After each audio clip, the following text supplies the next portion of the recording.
जी अस्सलाम वालेकुम जी। साढ़े को भाई आया सी 2 हफ्ते पहलों अलहमदुलिल्लाह फारिग दा मसला सी, उम्र भी 60 तो प्लस सीगे।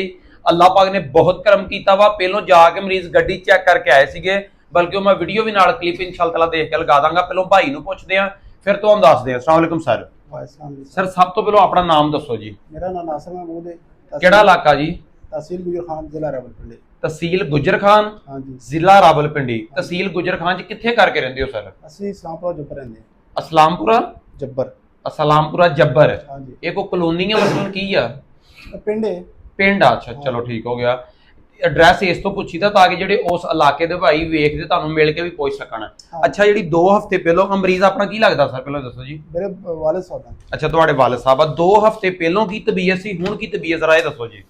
2 ਹਫ਼ਤੇ ਤੋਂ ਪਹਿਲੇ ਤੇ ਇੰਨੀ ਸੋਜਨ ਸੀ, ओके ਠੀਕ ਹੋ ਗਿਆ ਤੇ ਕਾਫੀ ਹੱਦ ਤੱਕ ਜਿਹੜੇ ਨਾ ਮਤਲਬ ਸੀਰੀਅਸ ਹੀ ਆਇਆ ਸੀ। ਲੈ Okay। ਕੇ ਆਏ ਸੀ ਤੁਹਾਡੇ ਕੋਲ ਐਂਬੂਲੈਂਸ ਵਿੱਚ।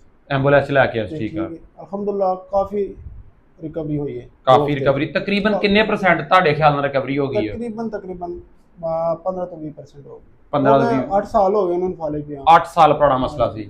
ਚਲੋ ਮਾਸ਼ਾਅੱਲਾ ਜੀ ਮਾਸ਼ਾਅੱਲਾ। ਇਹ ਦੱਸੋ ਕੋਈ ਮਾਲਿਸ਼ ਤੇ ਨਹੀਂ ਦਿੱਤੀ ਉਹਨਾਂ ਨੂੰ ਕਰਨ ਨੂੰ? ਨਹੀਂ ਨਹੀਂ ਕੁਝ ਨਹੀਂ, ਸਿਰਫ 24 ਘੰਟੇ ਬਾਅਦ ਇੱਕ ਪੁੜੀ ਖਾਂਦੇ ਸੀ? ਹਾਂਜੀ। अच्छा चलो ठीक है जनाब।